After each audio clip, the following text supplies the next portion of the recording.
नमस्कार, जियो पॉलिनॉमिक्स में आपका स्वागत है। आज हम बात करेंगे व्लादिमीर पुतिन जी की। व्लादिमीर जी पे जो है उसके पहले एक रिक्वेस्ट है, अगर आपको हमारा कंटेंट पसंद आता है तो हमारी चैनल को सब्सक्राइब कीजिए, वीडियो को लाइक कीजिए और अगर आपके दिल में कोई सवाल है, कोई फीडबैक है तो हमें कमेंट्स में ज़रूर बताइए। आपके सवालों का जवाब देंगे हम। व्लादिमीर पुतिन, ये शब्द सुनते ही हमारे दिल में क्या आता है?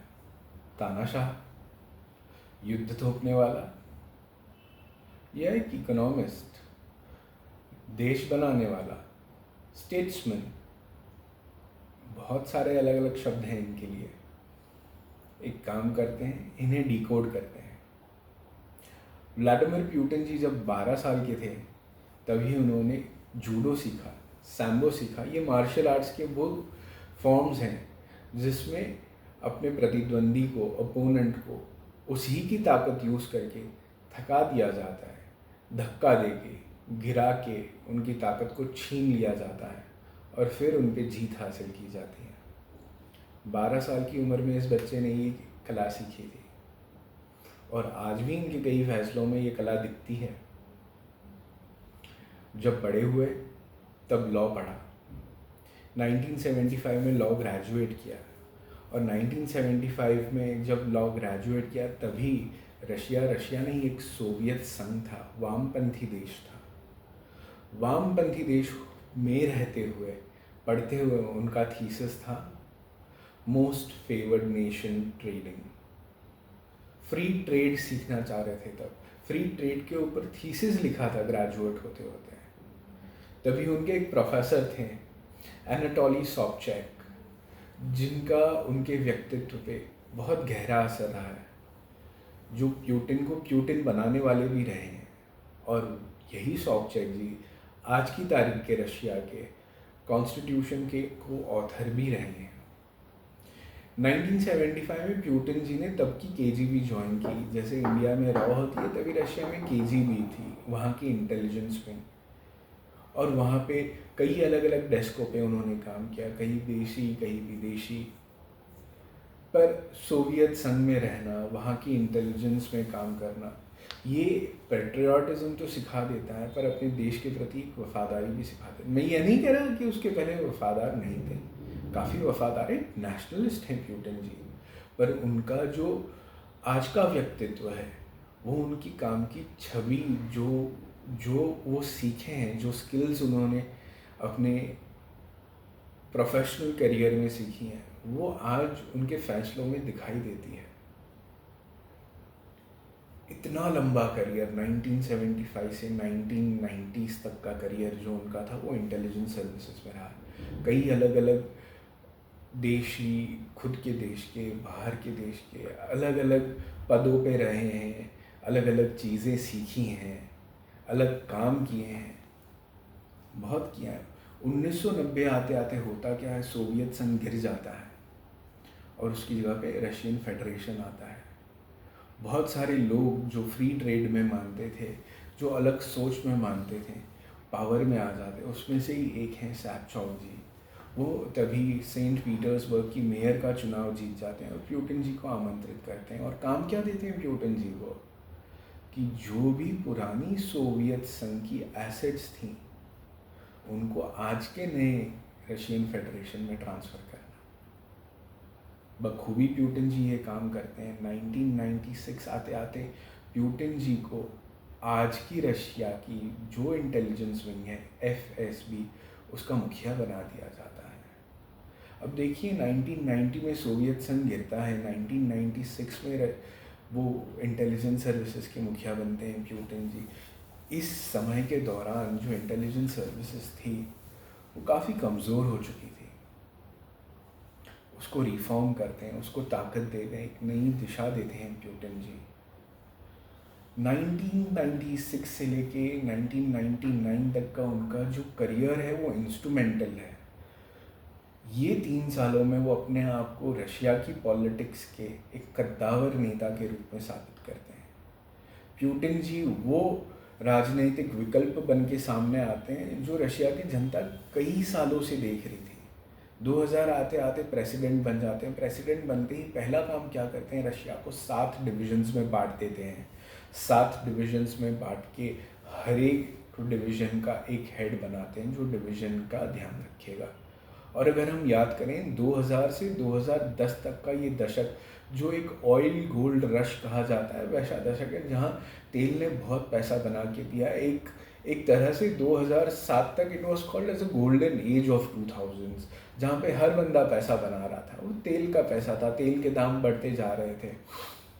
बात तो ये भी थी कि सोवियत यूनियन के कई सारे कर्जे थे।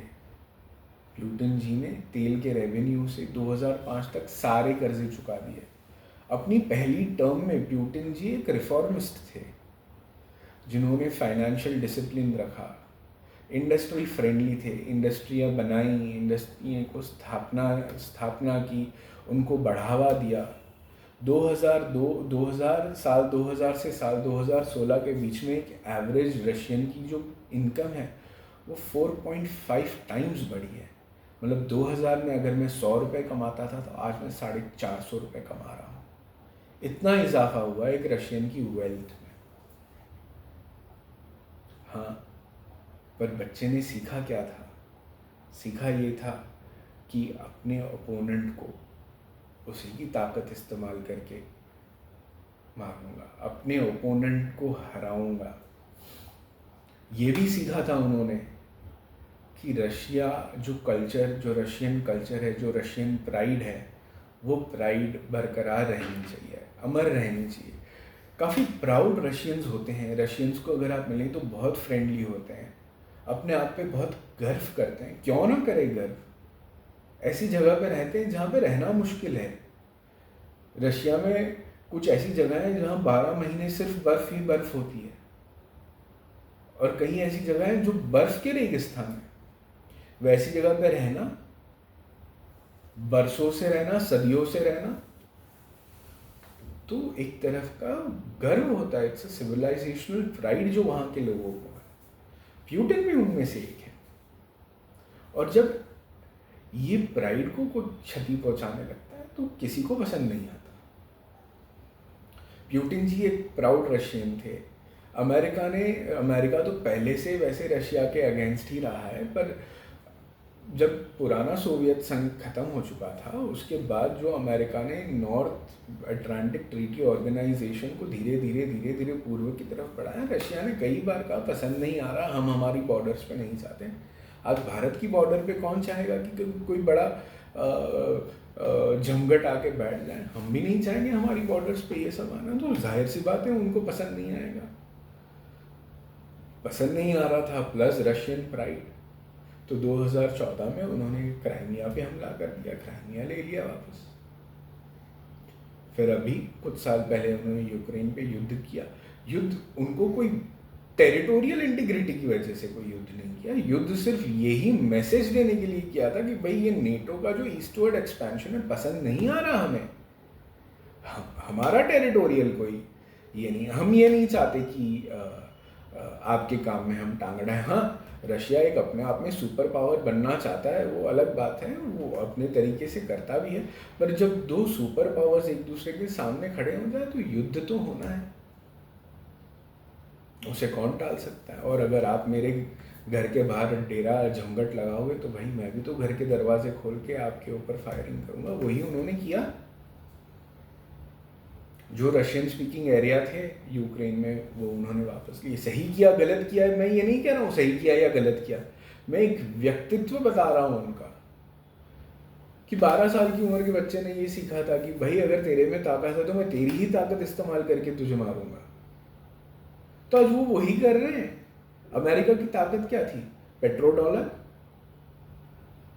आज देखिए पूरी तेल की एक अलग व्यवस्था खड़ी कर दी है। वो सद्दाम हुसैन वाला आज समय है नहीं कि जहां अमेरिका पूरी की पूरी तरह पावरफुल था, सोवियत यूनियन गिर रहा था। आज का रशिया मजबूत है, आज चाइना मजबूत है, आज भारत मजबूत है।